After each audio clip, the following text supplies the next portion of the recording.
What's going on, everybody? So with the Critics' Choice Awards just a few days away, I am going to be predicting all of the categories for CCA in this video. And now, especially this year, it really seems like a lot of these categories are pretty self-explanatory. We really do know what to expect. It's going to be a lot of one battle after another, and it's going to be a lot of sinners. So I'm going to try and not ramble on too much in some of these categories and not waste any of your time. So let's get right into it. Starting off with the big one, we have Best Film, and I think this is a pretty easy category to predict.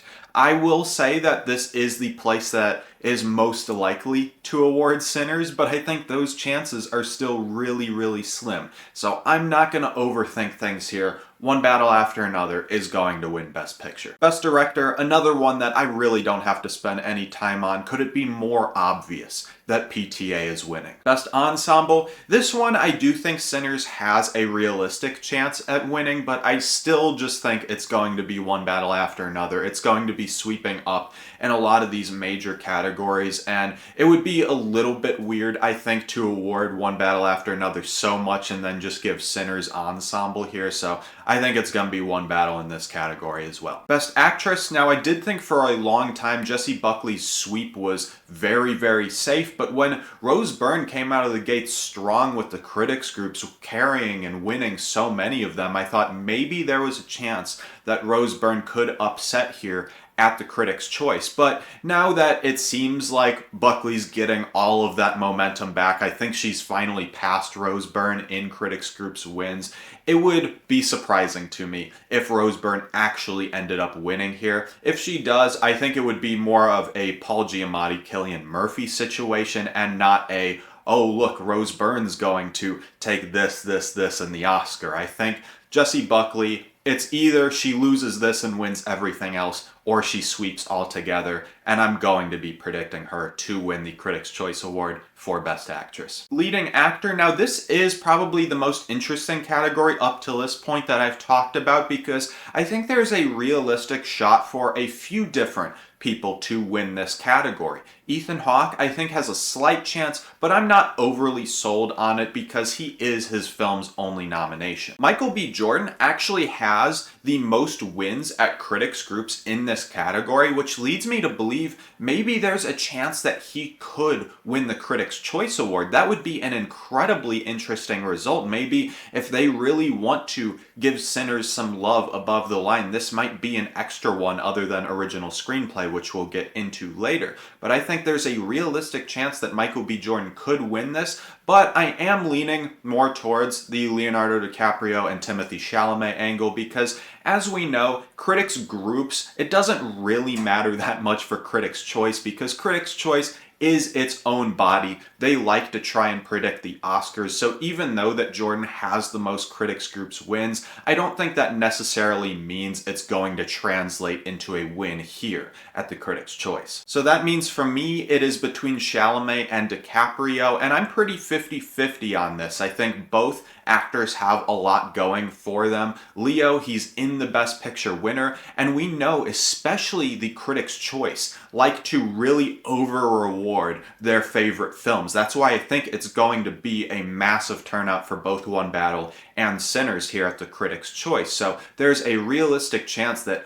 all of that love for the film, all of the love for DiCaprio individually, it gets him the win here. But I also think a lot of the Critics' Choice taste might lean a bit towards Chalamet here in Best Actor. They are very populist. They probably are feeling that momentum for Marty Supreme now that it's come out recently and they've all finally seen it. So I think there's a real good chance that they break from awarding One Battle and Sinners everywhere in this category and they go with Chalamet. And so I do think I am going to lean towards him. It's, like I said, very 50-50, but that's the way I'm leaning right now. Supporting Actress, I think this one is a pretty interesting category as well. We have the two Sentimental Value ladies. I don't really think either of them are win competitive here at the Critics' Choice. I think Inga probably will be win competitive at the very least, or could even win at BAFTA, but it doesn't really scream Critics' Choice winner to me. Masaku, I think the nomination is the win. Grande, I thought could win for a while, but when the film came out, it really has just seemed like the nomination is also the win for her. So that means here I am between Amy Madigan and Teyana Taylor, and this is a really interesting one for me because Teyana Taylor, like with Leah, Best Picture winner. So there's a good chance that can carry her over the finish line, even with the fact that she's only in the first 20 minutes or so of the film. But I am leaning towards Amy Madigan here at Critics' Choice. This is one where I think the fact that critics groups have been going for Madigan so much, that's kind of informing to me that I should pick her here because I think that is just such a fun pick, and the Critics' Choice seem like the precursor that would lean towards the fun pick the most. I think with how populous they are, they may want to give Weapons some love here, and we know they're going to love Weapons more than anyone else. I mean, it got that screenplay nomination here, so I think they're going to have a little bit of fun with their voting in this category and go with Madigan, though I am still leaning towards Teyana Taylor for the Oscar at the end of the day right now. Supporting actor, this is another one where I think I could over-rationalize it, overthink it, and really get it wrong with my pick here, but I'm not going to do that. I'm just going to go with Benicio del Toro here because even if he ends up losing steam and Sean Penn ends up taking him over later in the race, I think with how much Del Toro has been winning at these critics groups, and like I said, critics groups don't mean everything, but he has been the biggest sweeper out of any of the acting categories so far, so I think I am just going to go with Del Toro here. Original screenplay is fascinating to me because I am leaning towards it was just an accident in this category at the Oscars, but it's obviously not nominated here, which, you know, that also is kind of following that Anatomy of a Fall path, where Anatomy of a Fall did not get nominated at Critics' Choice for Screenplay, but it won Globe, BAFTA, Oscar. I think it was just an accident, could do that, but since I'm forced to pick something else here, and even if it was nominated here, I would be picking something else just because that's not the Critics' Choice type of taste. I'm going to go with Sinners here in original screenplay. Like I said, their two most loved movies are One Battle and Sinners, so it makes sense that they would give Sinners this award considering One Battle is not here. They are just going to show Sinners love in all of the categories they can when One Battle is not a serious threat, and this is one of those categories. So I do not have any hesitancies about predicting Sinners for this one. Adapted screenplay, this one is obviously One Battle. It's probably only lost like 1 or 2 adapted screenplay awards in all of the critics groups thus far, so this one is also very, very easy for me. Foreign language film, this one I could see 3 options winning realistically. It could be Accident, Secret Agent, or No Other Choice. I am leaning towards No Other Choice or Accident though for now because Secret Agent, it doesn't scream to me like that would be the broader Critics' Choice taste for the win. Anyways, I think it's really cool that Wagner Moura got in, and because he got that nomination, that's why I think it is a possibility and it wouldn't be the most shocking thing to me, but I do think it's going to be between No Other Choice and It Was Just an Accident. And now trying to pick between the two is a little bit difficult because No Other Choice got that adapted screenplay nomination, whereas Accident could not get that original screenplay nomination. So, you know, just looking at other nominations for the films, you would think that No Other Choice would have the edge here, but I am still leaning towards It Was Just an Accident. It really feels like so far in this race, people are just wanting to award Jafar Panahi. And I also think that maybe a reason No Other Choice got into adapted is because adapted just is less strong. It is a weaker category overall. Wake Up Dead Man was really the only other option, and there seems to be some serious Knives Out fatigue this award season, so it makes sense why No Other Choice got in there, and It Was Just an Accident maybe couldn't break into the stronger original screenplay category, but because there has been so much love around Jafar Panahi, I am going to say that It Was Just an Accident ends up taking international feature, even if it doesn't have any extra nominations like some of these other contenders. Animated film, this is very easily K-pop Demon Hunters. It's going to have no problem winning up until that Oscar. Best comedy, I'm not like 100% certain about what to do here. I'm just going to go with The Naked Gun and hope that that ends up winning. Cinematography, I think this is a toss-up between One Battle and Sinners here, once again like it is in so many categories. And even though that I'm leaning towards One Battle After Another for the eventual Oscar, because I think that's probably going to win BSC and ASC, I am going to lean towards Sinners here because, like I said, they're going to still want to award Sinners as much as possible. And I think Sinners has won the most critics groups so far for cinematography. And, you know, once again, like I've mentioned, that doesn't really matter all that much, but I do just think there's a good enough reason to predict Sinners here because it is one of those categories that it could realistically win over One Battle After Another and it not be any big surprise whatsoever. Editing though, I think this is one of those self-explanatory categories. This is just going to be One Battle After Another for the entire awards season. There are not many awards like 100% locked up. I think editing is one of those awards that is, so I'm definitely predicting One Battle for this category. Production design, here is where we can finally award Frankenstein. The Critics' Choice love Guillermo del Toro. They loved Frankenstein. They gave it as many nominations as they possibly could, and this is going to be one of those craft categories where it is able to win. Same thing goes for costume design. I don't really think that Wicked is going to end up winning this category. I know Wicked was by far the sweeper last awards season when it came to both costumes and production design, but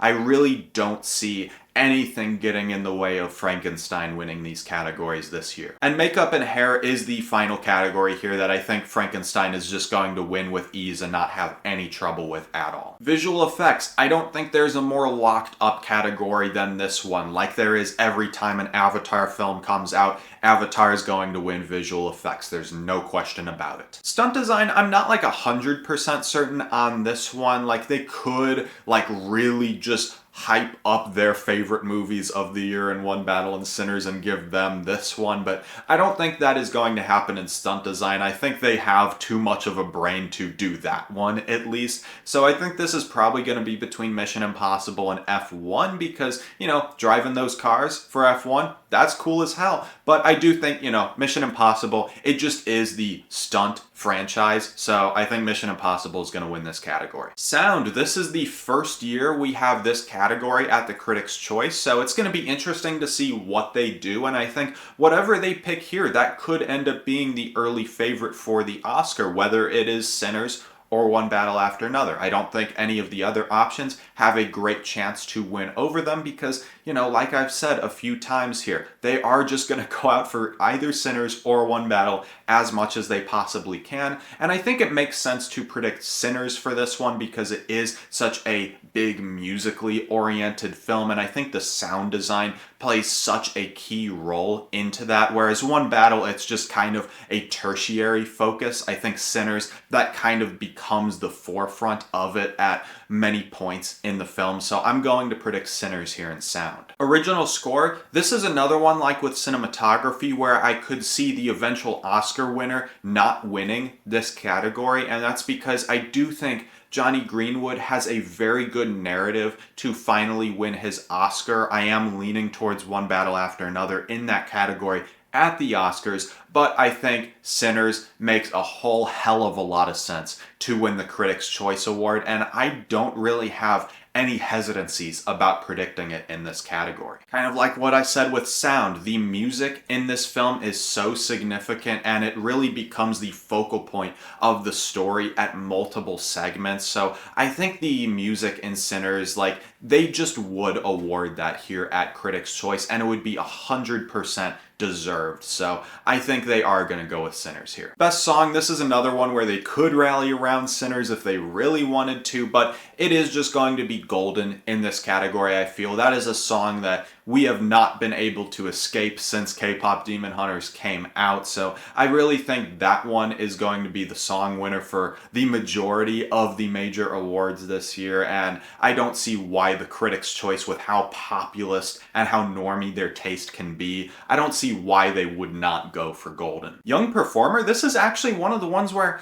I don't know what to do, because I think realistically it should be Jacoby Jupe winning this. I think with how young he is and how much emotional depth he conveys in his performance, it is just so impressive. Like, so many like adult actors cannot convey that much emotion as well as this 11-year-old kid. So I think he should win this category, but maybe they just go with Miles Keaton because Sinners is their favorite film. I think that is a realistic option. I think Keaton stands a very good chance to win this, but I think maybe I'm gonna take the risk here and say they bypass awarding their favorite movie in the category and they go with Jacoby Jupe. All right, everybody, that is it for my Critics' Choice predictions. It really felt like I was blazing through some of those categories here, but like I said at the beginning of the video, it seems pretty self-explanatory as to what the Critics' Choice are going to do in a lot of these categories this year. At least that's the way it feels to me. So if you thought that I didn't explain with enough reasoning for some of my picks in some of these categories, let me know down below and I can talk a little bit more in depth with you about these. And also let me know your predictions. Are you taking any big risks this year at the Critics' Choice? Let me know all your thoughts down below in the comments. And with the Critics' Choice coming up on Sunday, I am going to be doing a reaction video to those. So if you liked this video, you would like to see that one, please like and subscribe, and I'll see you in the next one.